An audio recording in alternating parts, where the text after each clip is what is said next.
I know every one of you has studied the casualty projections. You have seen the figures scrolling across your tablets, the columns of dead and missing that follow every engagement with the Zella. I wish numbers were all they were. They follow me into sleep. Entire army groups erased in the span of hours. Not defeated, removed. Armored divisions dissolved into slag and biological slurry by bioengineered Titan weapons. Fortress garrisons crushed into red ruin beneath relentless waves of warrior forms that did not tire, did not retreat, and did not slow. Our fleets, proud, ancient, irreplaceable, ripped apart in orbit above the very worlds they had sworn to defend. Their wreckage scattering like bones across the void as enemy armadas blotted out the stars themselves. The Zaks do not negotiate. They do not threaten. They do not posture. Their only form of diplomacy is the unconditional surrender of a species, and even that only delays extinction. They harvest the living, not the dead. The living. Every organism they seize is broken down, rewritten, repurposed into new warrior biomass. They are monsters not because they are cruel, but because cruelty is irrelevant to them. Any tactic that produces advantage is acceptable. Citropic gas, terror bombardments, civilian targeting, the deliberate slaughter of wounded units to fracture morale. They do not feel fear, but they understand it intimately enough to weaponize it with terrifying efficiency. So when the Confederation announced that a newly unified race called humanity would be joining the war effort, enthusiasm was limited. One more young civilization to feed into the grinder. A few more hulls to buy evacuation time. Extra minutes for refugee convoys. Dark humor spreads fast when morale is rotting, and soon wagers were being placed quietly, shamefully on how long the humans would last before fleeing back to their cradle system to await annihilation. How many hundreds of thousands they would burn through before realizing resistance was futile. The bets were as bleak as our odds of surviving to the next cycle. Then the Zella struck Sekas. The 17th Army Group received a single, brutal order. Delay them. Buy time. Any cost. Human forces had been attached to us, an element calling itself the Fifth Order. The name meant nothing to us. We were told their commander was a veteran of humanity's internal wars of unification. No one cared. I doubt the Zaks noticed either. If any of you have never witnessed the Zilla wage ground war, count yourselves blessed. They are wrong. Our analysts believe they are the result of extreme genetic manipulation predating the Confederation itself, but on that day their origins were irrelevant. They came as they always do, swarms of infantry bioforms sculpted from flesh and bone, harvested from 100 conquered ecologies, each grafted with organic weapons and reinforced musculature. Behind them crawled spider tanks and hovering super-heavy platforms, driven by gravitic engines that crushed the land beneath them. Their light armor dwarfed our heaviest. Their biotitans could erase entire battalions alone. Above us, their fleet poured orbital fire without regard for friendly units or civilian populations.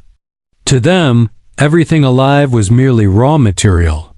They advanced under corrosive acid fire that ate through bunkers and armor alike. Catalytic energy beams boiled flesh inside plating.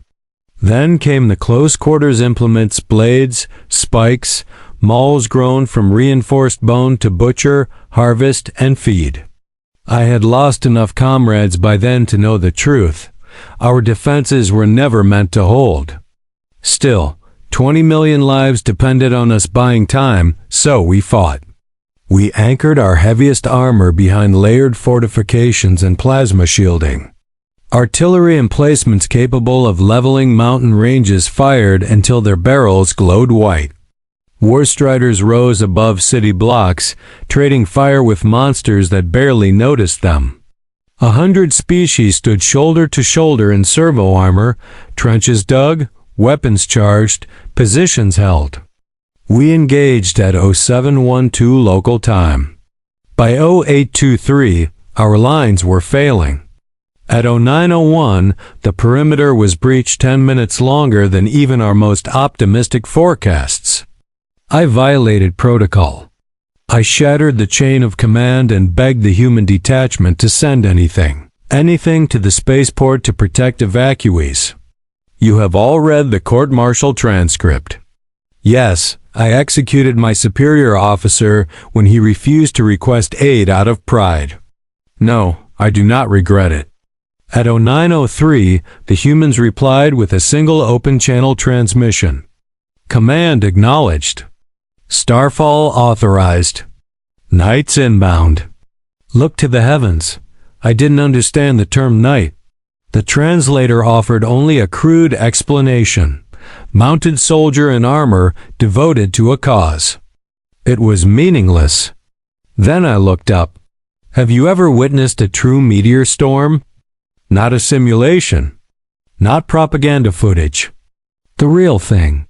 Hundreds of points of fire tearing through atmosphere, descending like burning rain from some forgotten legend. That is what I saw.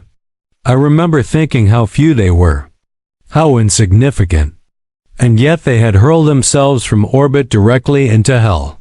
My soldiers saw it too. Something changed. They dug in. Refused to yield another meter.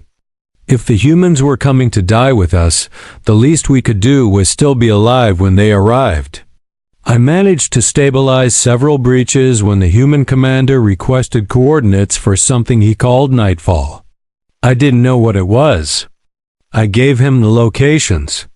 Understood, he replied, laughing. Brace for impact. Clear the splash zone. Tyrannies inbound. Splash in. Tyrannies. Nonsense words. We were collapsing. Enemy armor was pouring through. I reinforced the worst points with everything left.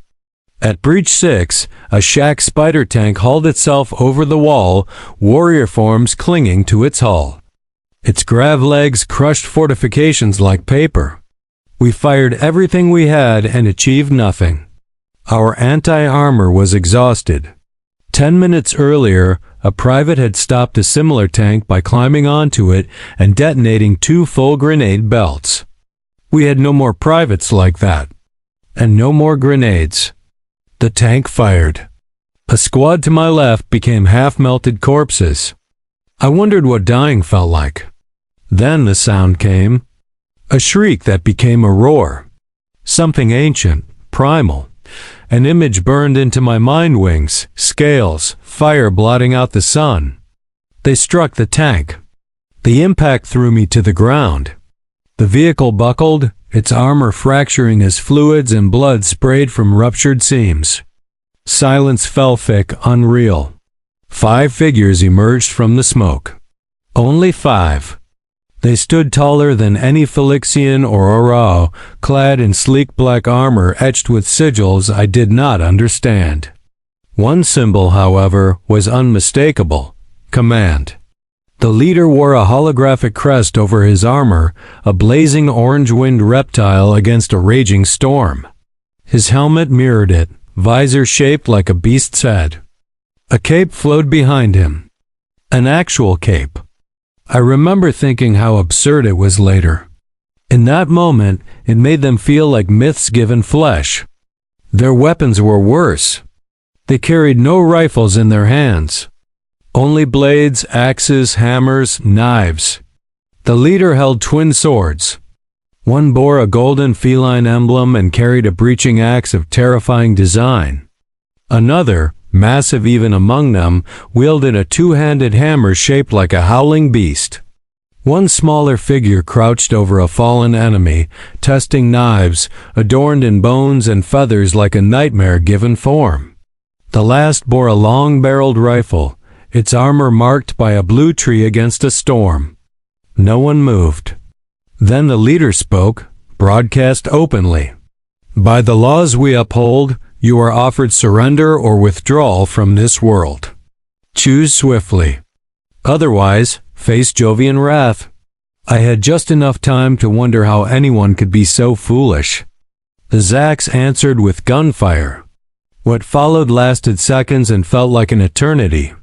Hypervelocity slugs screamed through the air like blue lightning, tearing warrior forms apart. One volley. 5 knights. Dozens of enemies dead. Then they charged. What I witnessed defies simple description.